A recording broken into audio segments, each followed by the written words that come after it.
Si Boss Jason guys, siya yung manager sa sa Power Break Billiard sa West Zone. So magpapagupit dito sa Snappy Cup. Isa sa mga lumalaban ng mga tournament sa Dubai. Nakakasama niya sila Efrem Bata. Yan. So, papugiin natin lalo. Baka may tournament to mamaya eh. Oo nga pala, hindi ka na lumalaban sa Dubai? Wala, pag may nilaban lang. Hmm. International event. Pag may international event na, nung kapupunta. Oo.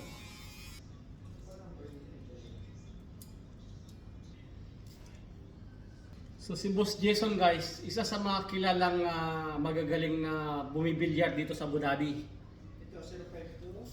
Siya ang may hawak power break billiard dito sa may West Zone.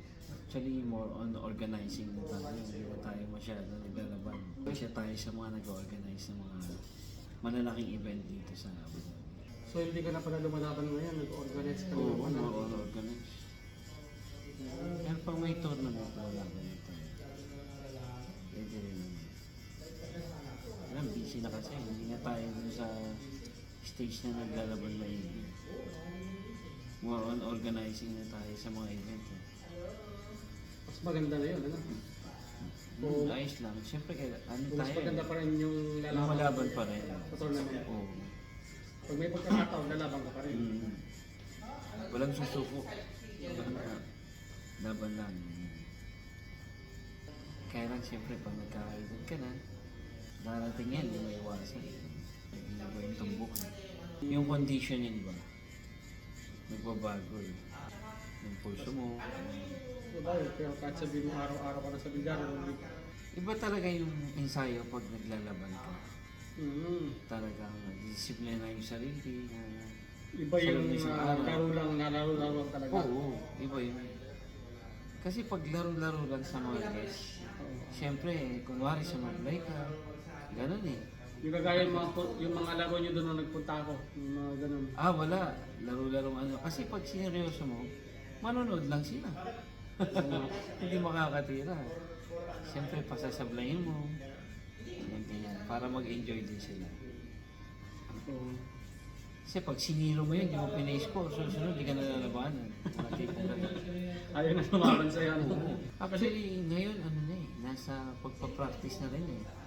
Kasi may mga technology na eh, may halo ng science yung mga tapo. Hindi katulad dati, walang technology yung mga cue-stick. Kaya ngayon, nakakatulong na. Ensayuin mo lang yan. Kung bago mo palang tirahin, hindi ka sure kung makakapasok eh. Nagda-doubt ka eh. Yun nga, ganun. Papasok ko ba to? Yun. Ganun. Kasi kulang sa ensayo. Familiarity, tsaka confidence sa tira. Kaya nag-i-ensayo. Ito may mga professional nag-i-ensayo pa eh. Professional na yun ha. Pag may laban sila.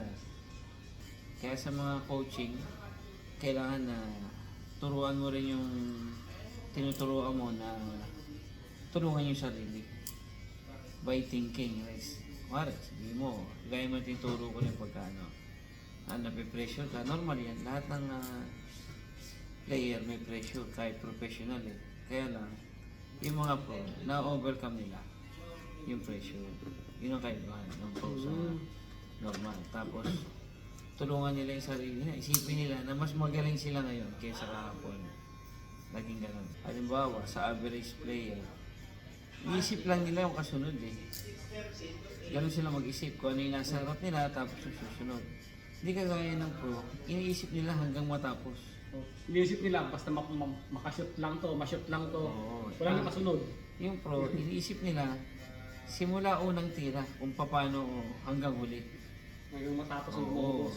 Yun ang kaibahan ng pro sa average player. Average player, sige lang, tira. Alam nila kasi nung kalaban nila, makakatira pa sila. Eh yung pro hanggang maaari, yung mga pro, pag alam nilang pro din yung kalaban nila, pag nagkamali sila, pwedeng hindi na sila tumira. Kaya ganun sila mag-isip. Unang bola pa lang, iniisip na nila kung paano tatapusin lahat. Galing ano? Super advanced na sila mag-isip. Minsan nga, Baga, pag na-break na yung bola, kapag titira na nila. Kaya pala, ang tagal nilang, Pinag-aaralan nila. ang tagal nilang ikot-ikot sa lamesa, Oo. no? Totoo. Iniisip pala nila kung paano matatapos. Kasi ang laro ngayon, dati 15 balls. Ang laro ngayon, pagalingan eh. Oo nga, 15 balls nga dati. Oo. Pagalingan eh. 60-61, ano? 61. Yan yung laro dati. Pwedeng spot-spot. Ngayon wala nang Ayun, spot eh. oo. Kumbaga ikaw nang gagawa ng paraan para ma-solve yung problema. 9 balls. Pero ano yung kalimitan ngayon ng mga, mga Laro. laro? 9 balls talaga. Ah, Gawa 9 ng balls talaga. mushroom. Kasi nahati yan eh. Yung 9 ball na mushroom, tsaka yung WPA, yung World Pool Association. Yung World Pool Association, 8 balls tsaka 10 balls. So kaya ang ginawa ng mushroom na may ranking. So talagang umiikot yun around the world. So yung 9 balls ngayon, yan ang international game na ngayon. yan sa Iyan ang billiard. pinaka-common na ano. Ah, Nag-set na lang sila ng ibang mga rules, binago-bago na lang. Dati normal lang, yung uno nasa spot. Ngayon, yung 9 nasa spot. Pinahirap ng bagya. iba na, Yun lang. Pero 9 ball pa rin yun. binago na lahat, ano? Oo, hindi kagaya dati. Traditional 9 ball, yung 1, yung spot nasa uno. Nasa unahan. Oo. Lagi naman nasa unahan, kaso inangat nila. Kumbaga hirap ng bagya. Nakakuha ka ng mga tako ng mga sikat na mga yung mga lumalaban ng tournament talaga ng international. Tabi mo yun, benta natin kay Bustoyo. JB Sukan, nagsubok nga magbenta kay Bastoyo, hindi niya pa binili. Siyempre. Sino? JB Sukan. JB Sukan? Bata, oo. Siyempre wala Oo. pa naman talaga siyang napapatunayan, naging viral lang siya. Yung Bata na. oo, yung nasa Davao. General Santos pala. Oo, nakita ko yun. Ngayon, umikot na lagi dahil sa Manila. O Siyempre. hindi nga niya yung binili. Oo. Kapitbahay ko yun, nakwento ko ba sa'yo? Si Bastoyo, kapitbahay ko yun. Sa Cavite? Oo. Talaga? Kabilang kanto. Naging tropa-tropa rin. Pag nagbibilyar ako, yun. Pero kilala ka. Kilala ko. Hindi ako malilimutan na. Hanggang ngayon. Oo. Pareho kami Jason eh. Bastoyo. Jason din ang pangalan nun? Jason yun. Jason Losada yun. Sinugod ako eh. Oh, yung pamangkin ko, ganyan-ganyan. Teka, hindi ko ako yun. Kilala ko pamangkin niya pero hindi ko pa, maganda rin yun. Kasunod ako nga rin eh. Sana nga eh. Kasi hindi ako yun. Baka ka ako si Jason Losada, yun nga. Si Bastoyo. Sinugod ako, nagulat ako. Pagdating sa barangay, gulat talaga ako. Kapit-bahay mo pala siya, ano? Oo. Yung napangasawa niya, kapitbahay na, doon siya umuwi. Meron kaming chapel doon, lola ako nagpagawa. Sa kabilang kanto lang, kabilang street namin. Kasi si Boss Toyo, kumari, ito yung dito kami, kanto. Isang hilera lang, street. Isang street lang kami. Dito, Philippine Navy, dito basketball court. Si Jason dito. Ako, si Boss Toyo dito. Ako dito. Oo, isang ano lang kami. Isang linya lang. Nasaksak nga sa basketball court yun. 6, totoo yun. Nasaksak siya. Oo. 6 na bes. Ganun kaloko. Kasi hindi naman siya yung one pick. Yung ano lang. Nadadamay lang parang Hindi, gano'n. mapangasar. Ang lakas mambully yun ni Jason. Pero sa akin din. Kulit yun. Ang tawag ko doon, commercial boy. Mare, natapos yung laro. Irarak. Bago irak yun, susundot muna yun. Tutumbok-tumbok. Kulit yun. Ang kulit. Ang bata pa kami, makulit yun. Wala kaibigan talaga yun. Nung one time, may dayo daw. Tinawagan ako ng mga ron, sinigaw ko sa bahay. Tapos sakto dala-dala yung tao, nasa labas si Jason. Sumama sa amin. Sumama sa akin. Ano, hip-hop yan yung grupong yun. Tapos mahilig din mag-basketball, kaya ang kulit. Yung nag-uubad, nag-short, papakita ng puwet. Yung gano'n yun, pag nakaka 3 point, ganyan. Ganun siya kakulit. Kantsawan. Tingnan mo nga, lahat ng sikat na mga artista, Oo, yun. sikat na mga politiko, lahat pumupunta sa kanya. Actually, kung aaralin mo yung buhay niya, yung talagang nakakilala sa kanya. Hindi siya nag-ano sa droga, yung dahil sa tropa. Dahil sa tropa kaya Oo, nagkadroga. mali mga tao yung ano niya. Kasi tayo, yung kabataan, kahit ikaw, ang nangyari sa'yo, kung nasan yung tropa, nandun tayo. Di ba?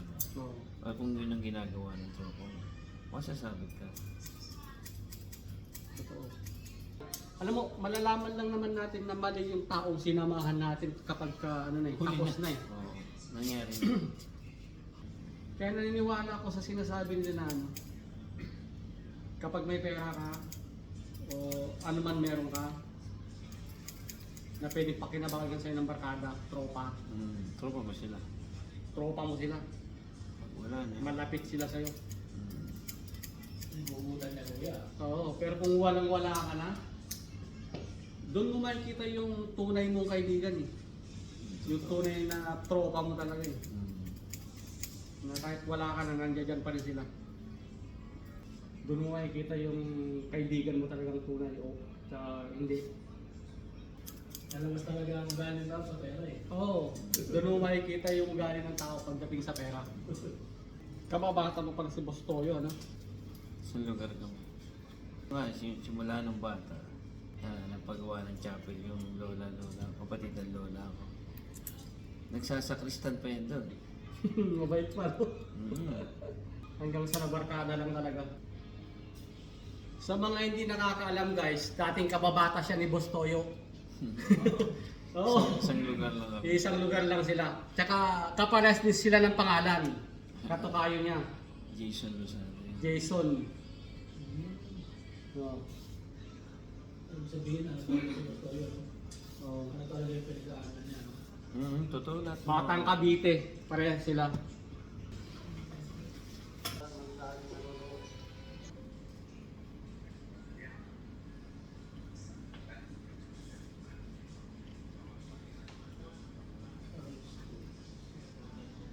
Quezon City na siya dahil ngayon.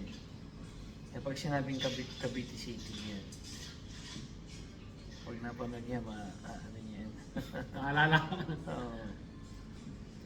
Dalawa lang naman kaming Jason doon eh. Kabilang kanto pa.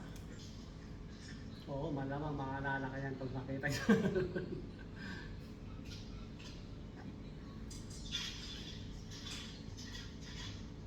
Bago napansin niya. Oo nga. Sa dami ng sa dami ng mga upload sa YouTube. Mapapansin niya.